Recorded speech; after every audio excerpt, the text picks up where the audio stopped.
To thank the organized committee for the invitation, and I would like to say that those who speak at the end of a session have two problems.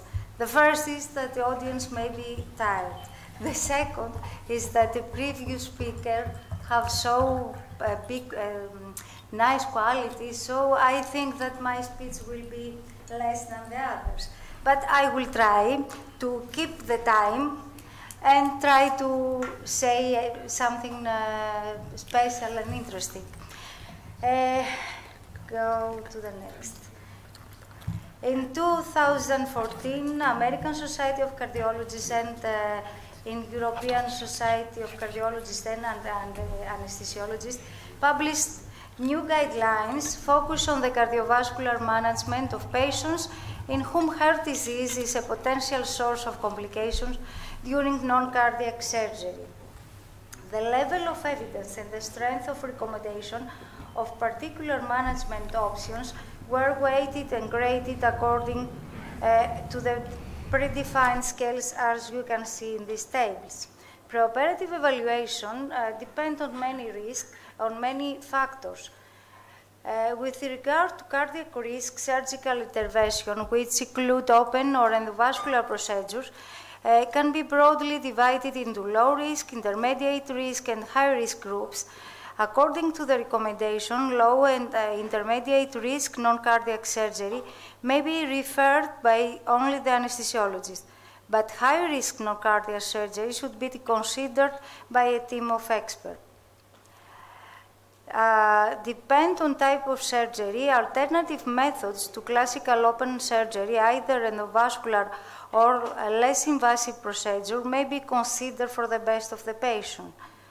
Determination of functional capacity is a pivotal step in preoperative cardiac risk assessment, measured in metabolic equivalence, and patient who has less than 4 MEDs or unknown associated with an increased incidence of postoperative cardiac events, but when functional capacity is high, the prognosis is excellent, even in the presence of stable ISD or more risk factors.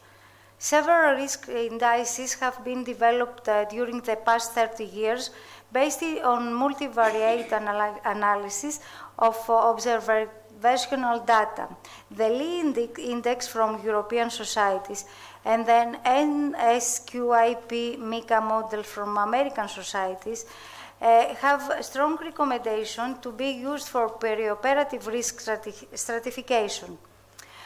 For biomarkers, it recommended only in high-risk patients. Non-invasive testing, rest echocardiography, may be considered in patients undergoing high-risk surgery only. Invasive coronary angiography may be considered in stable cardiac patients undergoing non-urgent carotid endarterectomy surgery. A recommendation on patients with suspected or established carotid artery disease, there is strong recommendation to be considered in patients undergoing vascular surgery only. Patients with peripheral artery disease should be clinically assessed for ischemic heart disease, and if more than 2 clinical risk factors we can see in this table are present, they should be considered for preoperative stress or imaging testing. American Society of Cardiology developed a treatment algorithm for stepwise approach to perioperative cardiac assessment, emphasized with color according to the class of recommendation. There is strategies to risk reduction. Pharmacological, about beta blocker, perioperative continuation of beta blockers is recommended with a class of recommendation very strong one in patients currently receiving this medication. Also, there is a strong recommendation that beta blockers therapy should not be started on the day of surgery. Statins should be continued in patients currently taking statins and scheduled for non-cardiac surgery. And it's very important to remember that perioperative initiation of statin use is reasonably in a patient undergoing vascular surgery. Now, very interesting is the perioperative management in patients on antiplatelet agents. It is recommended, with strong recommendation one, that aspirin be continued for 4 weeks after BMS implantation and for 3 to 12 months after DES implantation, except there is surgical bleeding on aspirin is very high. Continuation of aspirin in patients previously thus treated may be considered in the perioperative period and should be based on individual decision that depends on the perioperative bleeding risk, weighted against the risk of thrombotic complication. And discontinuation of aspirin therapy should be considered in those in whom a hemostasis is anticipated to be difficult to control during surgery.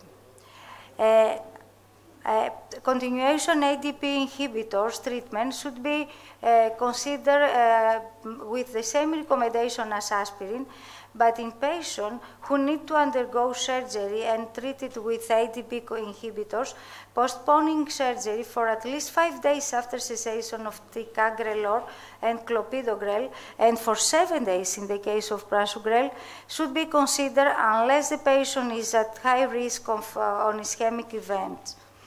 This is an algorithm for antiplatelet management in patients with PCA from American Society of Cardiologists. It is recommended about the VKA treatment have to stop 3 to 5 days before surgery until INR is less than 1.5 and the low molecular weight heparin or fractional heparin therapy be started 1 day after discontinuation. NOACs treatment be stopped for 2 or 3 times their half-lives prior to surgery in surgical intervention with normal bleeding risk, and 4 to 5 times half-lives in surgical intervention with high bleeding risk. This is a reversal of anticoagulant therapy. Professor Arnautoglu mentioned that. A very strong recommendation is the timing of elective non-cardiac surgery in patients with previous PCA should be delayed 14 days after balloon angioplasty, 30 days after BMS implantation, and almost 1 year after DES implantation. There is a recommendation also, already heard about this, about for the anesthesia, the perfect anesthesia in these patients. Patients with high cardiac and surgical risk should be considered for goal-directed therapy, and neuroaxial anesthesia, as Professor Arnautoglu mentioned, could be the perfect decision for these patients. We have to remember that neuroaxial anesthesia can be effective for postoperative pain in patients undergoing abdominal aortic surgery, and also we have to remember the maintenance of normothermia to reduce perioperative cardiac events. I have to say that guidelines, and this is the most important, I think, that guidelines and recommendations should help health professionals to make decisions in their daily practice. But the final decision concerning an individual patient must be made by the responsible health professional or professionals in consultation with the patient and caregivers as appropriate. Thank you.